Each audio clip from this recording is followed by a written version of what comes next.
እንደምን አደራችሁ የተከበራችሁ አድማጮቻችን ከሐራምቤ ሬዲዮ 98.7 የጥር 13 2018 የሰዓቱን ዜና ይዘን ቀርበናል። ዜናዎቻችንን ጨምሮ የተለያዩ ዕለታዊ ዝግጅቶቻችንን በዌብሳይታችን www.radioharambe.com በኩል በቀጥታ ስርጭት እንድትከታተሉ እየጋበዝኩ ለሰዓቱ ልንነግራችሁ ከመረጥንላችሁ ዜናዎች መካከል ዋናዎቹን እናስቀድም። በተናጠል የሚደረጉ ድርድሮች ዘላቂ ሰላም እንደማያመጡ ፖለቲከኞች ስለመግለጻቸው፣ በእስር ላይ የሚገኙት መምህርት መስከረም አበራ አይናቸው በጽኑ መታመሙን ጠበቃቸው ስለመግለጻቸው፣ በኢትዮጵያ ካፒታል ገበያ ላይ የሚሳተፉ ኢንቨስተሮች ኪሳራ ቢደርስባቸው ሊካሱ የሚችሉበት የህግ ማዕቀፍ እየተዘጋጀ ስለመሆኑ ከሀገር ቤት፣ የአፍሪካ ልማት ባንክ ከፍተኛ የተባለውን የቦንድ ሽያጭ ማከናወኑን ስለማስታወቁ፣ ዚምባብዌ ግብርናን ለማዘመን ለእያንዳንዱ መንደር ትራክተሮችን ልታቀርብ ስለመሆኗ ከአፍሪካ፣ የቻይና የወሊድ ምጣኔ በከፍተኛ ደረጃ ማሽቆልቆሉ ስለመሰማቱ ከዓለም አቀፍ፣ እነዚህንና ሌሎች ከሀገር ቤት ከአህጉርና ከዓለም አቀፍ የተውጣጡ ዜናዎችን የሀገር ቤቱን በማስቀደም ትንሳኤ አበበ አስደምጣችኋለሁ። በተናጠል የሚደረጉ ድርድሮች ዘላቂ ሰላም እንደማያመጡ ፖለቲከኞች አስገነዘቡ። ለዘላቂ ሰላም ድርድር ሁነኛ መፍትሄ መሆኑን የገለጹት ጣቢያችን ያነጋገራቸው ፖለቲከኞች ድርድር አስፈላጊ ቢሆንም በተናጠል የሚደረጉ ድርድሮች ግን ዘላቂ ሰላም እንደማያመጡና መንግስት ከሁሉም ኃይሎች ጋር ለድርድር እንዲቀመጥ አሳስበዋል። በአሁኑ ወቅት በተለይም መንግስት በአማራ ክልል ከሚንቀሳቀሱ ታጣቂ ኃይላት ጋር አድርጓል የተባለው ድርድር አስመልክቶ ሀሳባቸውን ለጣቢያችን የሰጡት የአማራ ብሔራዊ ንቅናቄ አብንና የተወካዮች ምክር ቤት አባል የሆኑት ዶክተር አበባው ደሳለው በክልሉ ፋኖ በሚል ታጥቆ የሚንቀሳቀሰው ቡድን አሁን ላይ ወደ አንድ ስብስብ መምጣቱን ገልጸው መንግስትም ከተበታተኑ አደረጃጀቶች ጋር በተናጠል ከሚያደርገው ድርድር ይልቅ ከነዚህ አደረጃጀቶች ጋር ለድርድር እንዲቀመጥ ጠይቀዋል። አድማጮች የዚህን ዜና ዝርዝር የሀገር ቤት አፍሪካና ዓለም አቀፍ ዜናዎቻችን እንዳበቁ የምታደምጡት ይሆናል።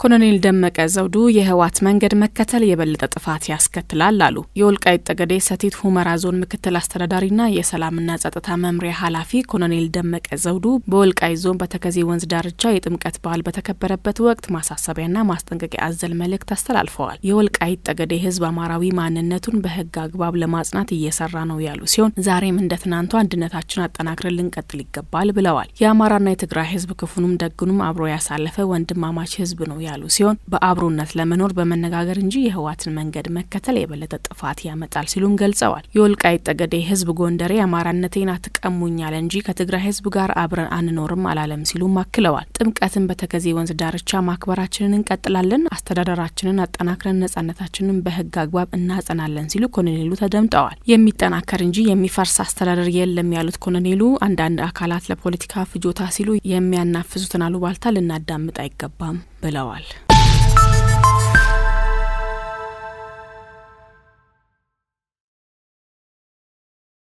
በእስር ላይ የሚገኙት መምህርት መስከረም አበራ አይናቸው በጽኑ መታመሙን ጠበቃቸው ገለጹ። ጠበቃቸው ሰለሞን ገዛኸኝ በነ ዶክተር ወንደሰን አሰፋ መዝገብ ተከሳሾች መካከል አንደኛዋ የሆኑት መስከረምን ቃሊቲ ማረሚያ ቤት በመሄድ በአካል ባገኟቸው ወቅት አይናቸውን መታመማቸውን እንደገለጹላቸው ተናግረዋል። ከዚህ ቀደም አንድ አይናቸውን ብቻ ቢሆንም ሲያገኟት ግን ሁለቱም መታመማቸውን መመልከታቸውን ገልጸዋል። ጠበቃው አክለውም ታማሚዋ ሕክምና እንዲያገኙ በፍርድ ቤት ትዕዛዝ ተሰጥቶ የነበረ ቢሆንም ትዕዛዙ ተግባራዊ ያለመደረጉን ለአዲስ ማለዳ የዜና ምንጭ ተናግረዋል።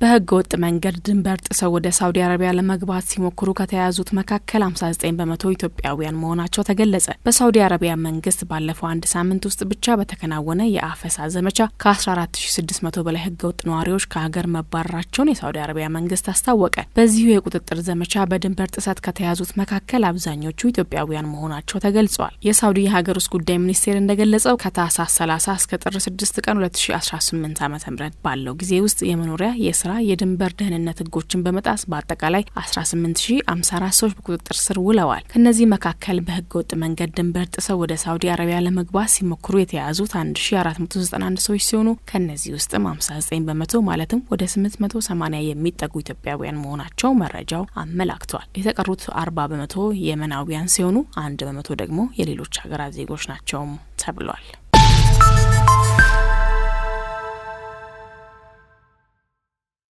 በኢትዮጵያ ካፒታል ገበያ ላይ የሚሳተፉ ኢንቨስተሮች ኪሳራ ቢደርስባቸው ሊካሱ የሚችሉበት የሕግ ማዕቀፍ የተዘጋጀ መሆኑ ተገለጸ። በኢትዮጵያ የካፒታል ገበያ በሚካሄዱ ግብይቶች ውስጥ የሚሳተፉ ኢንቨስተሮች ኪሳራ ቢደርስባቸው ሊካሱ የሚችሉበት የሕግ ማዕቀፍ የተዘጋጀ መሆኑን ሪፖርተር ዘግቧል። ይህ የሕግ ማዕቀፍ ኢንቨስተሮች ኪሳራ ቢገጥማቸው የሚካሱበትን ሁኔታ ለማመቻቸትና ለዚህ ዓላማ የሚውል የካሳ ፈንድ ለማቋቋም ያለመ እንደሆነ ተመላክቷል። ረቂቅ ደንቡ ለካሳ ክፍያ የሚውል ፈንድ ለማሰባሰብ የሚያስችል የካፒታል ገበያ ፈንድ ማቋቋም ባለፈ ለትርፍ ድርሻ ባለመብቶች ክፍያ ለመፈጸም የሚያስችል ነውም ተብሏል። ከዚህም ሌላ የመብት ጥያቄ ያልቀረበባቸው የተሰበሰቡ የትርፍ ድርሻዎች ሲፈጠሩ ለተጠቃሚዎች ለመክፈል የሚያስችል ድንጋጌዎች በደንቡ ተካተዋል። ለካሳ ክፍያው የሚውለውን ፈንድ የማስተዳደር ስልጣን ለኢትዮጵያ ካፒታል ገበያ ባለስልጣን የሚሰጥ ሲሆን የካሳ ፈንድ አስተዳደር ኮሚቴ እንዲቋቋም በረቂቅ ደንቡ ተመላክቷል። በዚህ ረቂቅ ላይ ባለስልጣኑ ሀሳቦችን እያሰባሰበ ሲሆን ተጨማሪ ግብዓቶችን ለማግኘትና በደንቡ ረቂቅ ላይ ለመሞከር ጥር 14 ቀን 2018 የውይይት መድረክ አዘጋጅቷል።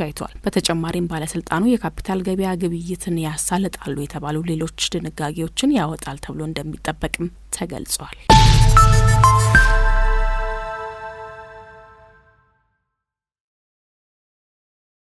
አድማጮቻችን ዜናዎቹን እያደመጣችሁ የምትገኙት ከሀራምቤ ሬዲዮ 98.7 ነው። አሁን ደግሞ ከአህጉራችን አፍሪካ ወደ ያዝናቸው ዜናዎች እናልፋለን።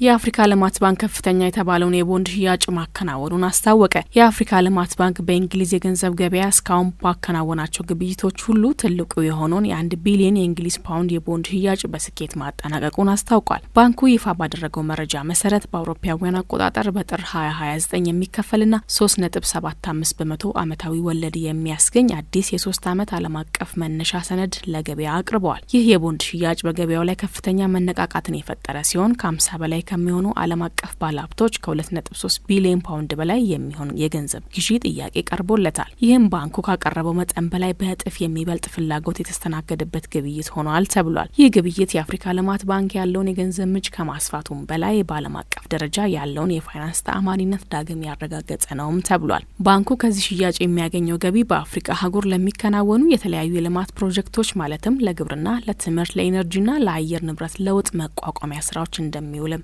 ተገልጿል።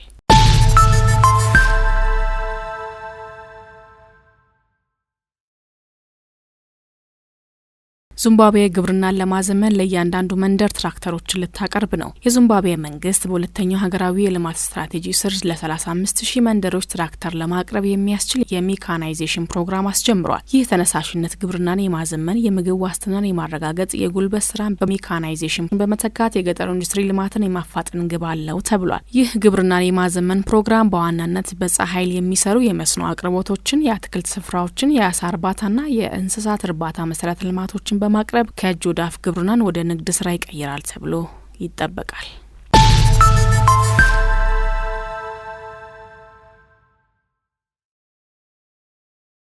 ወደ ዓለም አቀፍ ዜና ስናልፍ ፕሬዚዳንት ትራምፕ ካሁን በኋላ ስለ ሰላም የማሰብ ግዴታ የለብኝም አሉ። ባለፈው የአውሮፓውያን ዓመት የጠበቁትን የኖቤል የሰላም ሽልማት ያላገኙት የአሜሪካ ፕሬዚዳንት ዶናልድ ትራምፕ ካሁን በኋላ ስለ ሰላም ብቻ የማሰብ ግዴታ አለብኝ የሚል ስሜት እንደሌላቸው ተናግረዋል። ትራምፕ ለኖርዌይ ጠቅላይ ሚኒስትር ዮናስ ጋር ስቶሬ በላኩት መልእክት ሽልማቱን ላለማግኘታቸው ሀገሪቱን ተጠያቂ አድርገዋል። ጠቅላይ ሚኒስትር ስቶሬ በበኩላቸው ለትራምፕ በሰጡት ምላሽ የኖቤል ሽልማቱን የሚሰጠው ራሱን የቻለ ኮሚቴ እንጂ የኖርዌይ መንግስት እንዳልሆነ አስረድተዋል። ባለፈው ጥቅምት ላይ ሄዶን የ2025 ኖቤል ሽልማት በሰላም ዘርፍ ያሸነፉት የቬንዙዌላዋ ተቃዋሚ መሪ ማሪያ ኮሪና ማቻዶ ናቸው። በተጨማሪም ትራምፕ በዚህ መልእክታቸው አሜሪካ የዴንማርክ ግዛት በሆነችው ከፊል ራስ ገዟ ግሪንላንድ ላይ ሙሉና አጠቃላይ ቁጥጥር እንደሚያስፈልጋት ተናግረዋል። ግዛቲቱን ለመቆጣጠር ኃይል የመጠቀም እቅድ ያላቸው እንደሆነ ሲጠየቁ ግን አስተያየት የለኝም የሚል ምላሽ ሰጥተዋል። የኔቶ አባል የሆነችው ዴንማርክ የአሜሪካ የመከላከያ ተጣማሪና ከፍተኛ ተጽዕኖ ያላት አጋር ነች። የኔቶ አባላት አንዳቸው ላይ ውጫዊ ጥቃት በሚደርስ ጊዜ መተባበር ላይ የተመሰረተ መርህን ይከተላሉ። ጥምረቱ በአውሮፓውያኑ 1949 ከተመሰረተ ጀምሮ አንዱ አባል በሌላው ላይ ጥቃት ሰንዝሮ አያውቅም።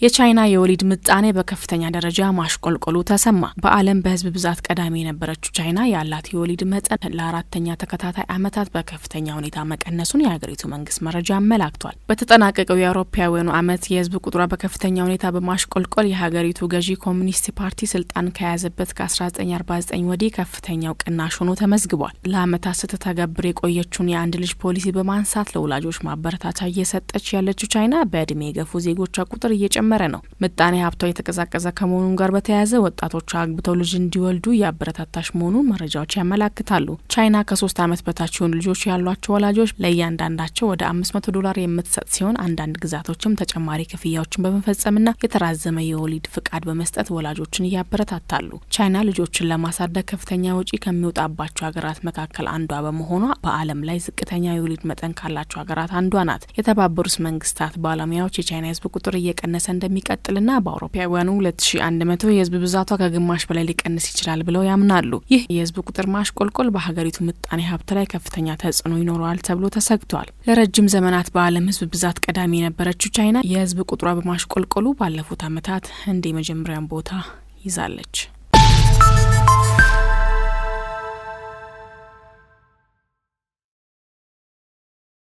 አድማጮቻችን በመግቢያችን ላይ በዝርዝር እናስደምጣችኋለን ወዳልነው የሀገር ቤት ዜና ስናልፍ በተናጠል የሚደረጉ ድርድሮች ዘላቂ ሰላም እንደማያመጡ ፖለቲከኞች አስገነዘቡ። ለዘላቂ ሰላም ድርድር ሁነኛ መፍትሄ መሆኑን የገለጹት ጣቢያችን ያነጋገራቸው ፖለቲከኞች ድርድር አስፈላጊ ቢሆንም በተናጠል የሚደረጉ ድርድሮች ግን ዘላቂ ሰላም እንደማያመጡና መንግስት ከሁሉም ኃይሎች ጋር ለድርድር እንዲቀመጥ አሳስበዋል። በአሁኑ ወቅት በተለይም መንግስት በአማራ ክልል ከሚንቀሳቀሱ ታጣቂ ኃይላት ጋር አድርጓል የተባለው ድርድር አስመልክቶ ሀሳባቸውን ለጣቢያችን የሰጡት የአማራ ብሔራዊ ንቅናቄ አብንና የተወካዮች ምክር ቤት አባል የሆኑት ዶክተር አበባው ደሳለው በክልሉ ፋኖ በሚል ታጥቆ የሚንቀሳቀሰው ቡድን አሁን ላይ ወደ አንድ ስብስብ መምጣቱን ገልጸው መንግስትም ከተበታተኑ አደረጃጀቶች ጋር በተናጠል ከሚያደርገው ድርድር ይልቅ ከነዚህ አደረጃጀቶች ጋር ለድርድር እንዲቀመጥ ጠይቀዋል። አድማጮች የዚህን ዜና ዝርዝር ባልደረባችን አይንሸት ሙልጌታ እንደሚከተለው ታስደምጠናለች።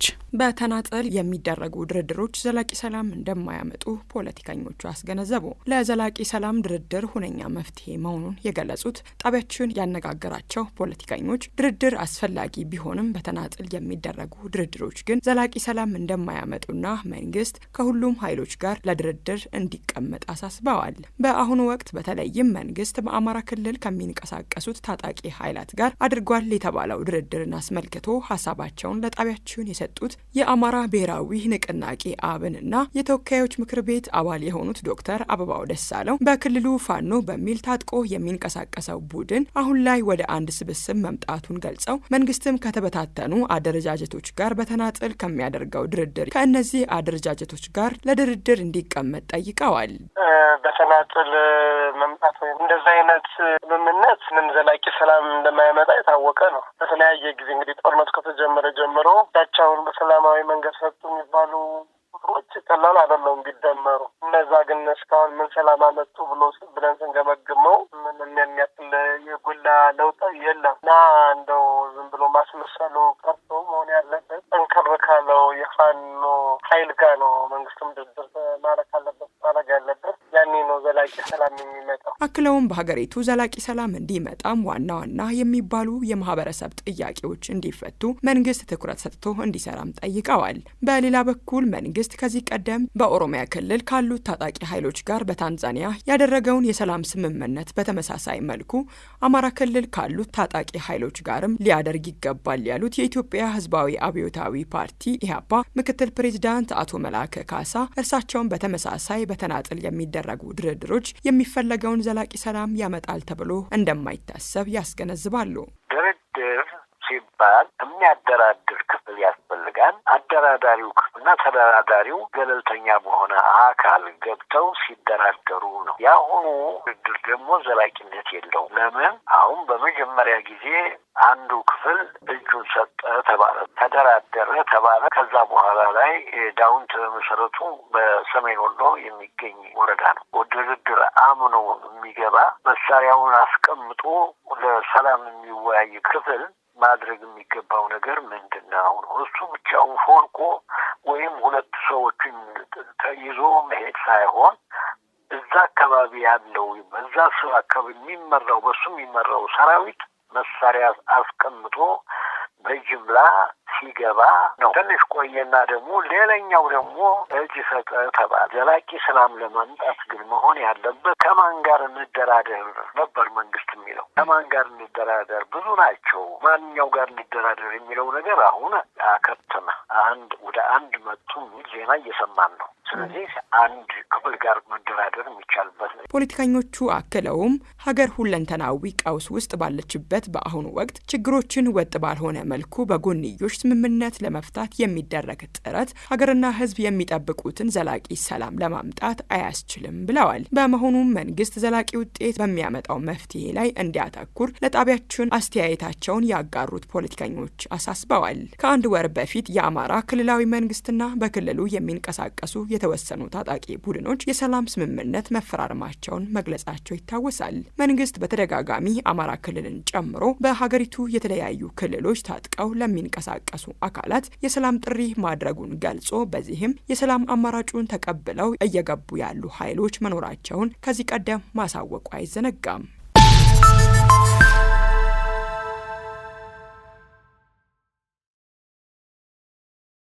አድማጮቻችን ዜናዎቹ አብቅተዋል። ከመሰናበታችን በፊት የነገርናችሁን የዜና ርዕሶች እናስታውሳችሁ።